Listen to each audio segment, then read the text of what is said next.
Yo, magandang araw mga kap. Kamusta kayong lahat? Ang gawa natin today ay repair session at ang session na to ay naganap last August 15, 2024.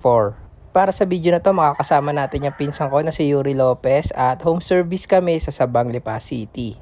At dahil malapit lang sa location ni client itong Thesis Goto, hindi natin papalagpasin ang kumain dito kasi medyo maaga pa naman to, nasa 7 AM pa lang to at yun, dito kami kumain. Bilang isang legit na Batanggenyo nga masasabi kong isa to sa legit na gotohan dito sa Lipa City. Actually, ito yung favorite na gotohan ko dito sa Lipa bukod sa napakadaling hanapin ng location niya. Accessible siya sa jeep kasi sa may Sabang lang siya, along highway lang. Mura lang yung mga goto nila dito tapos maganda rin yung place nila para kang kumakain sa sinaunang bahay. Ganun yung style nung place nila dito. So after nga pala natin kumain, rekta na agad tayo dito sa place ni client at ito nga pala itsura ng buhok niya bago natin i-repair.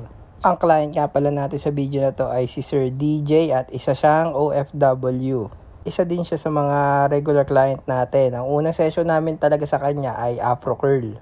After nung kulot niya, pinahaba niya yung buhok niya. Parang katulad na sa akin, yung dreadlocks ko kasi nagsimula lang din sa Afro Curl.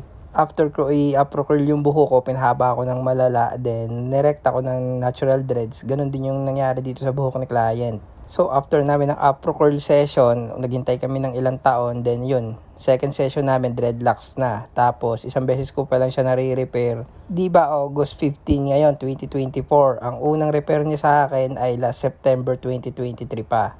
So kung tutuusin, inabot din ng 11 months bago namin ulit ma-repair tong buhok ni sir kasi every 6 months lang siya umuuwi. Then last uwi niya okay pa naman yung dreadlocks niya, so hindi na namin inayos. After ng ilang oras na sundutan, ito na nga pala yung resulta ng gawa natin sa kanya. From roots to tips, natural dreadlocks nga pala tong kay client, walang extensions. So para sa unang client natin, natural dreadlocks, roots to tips repair, gawa natin kay Sir DJ na client from Sabang Lipa City.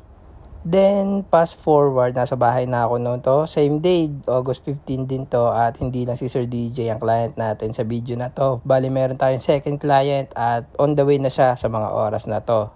So, nandito na nga pala yung second client natin para sa video na to at siya ay nagmula pa ng Tanawan City, Batangas. Ito nga pala itsura ng buhok niya, another natural dreadlocks repair. So, para sa second client natin dito sa video na to, ang client natin ay si Sir Mark at ang dreadlocks niya ay natural dreadlocks, gawa pa ng Cebu yata to, Cebu artist yung gumawa ng dreadlocks ni Sir.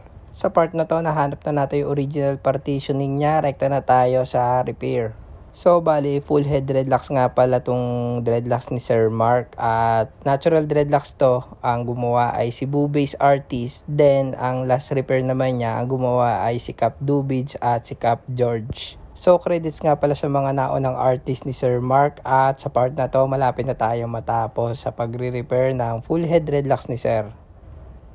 So, tapos na tayo mag-repair from roots to tips. Ito nga pala yung naging resulta. Bali, ayaw na nga pala ni sir mag-apply ng treatment. Bas, pinili na lang niya i-keep na all natural yung dreadlocks niya. At nagustuhan naman niya yung resulta ng gawa natin.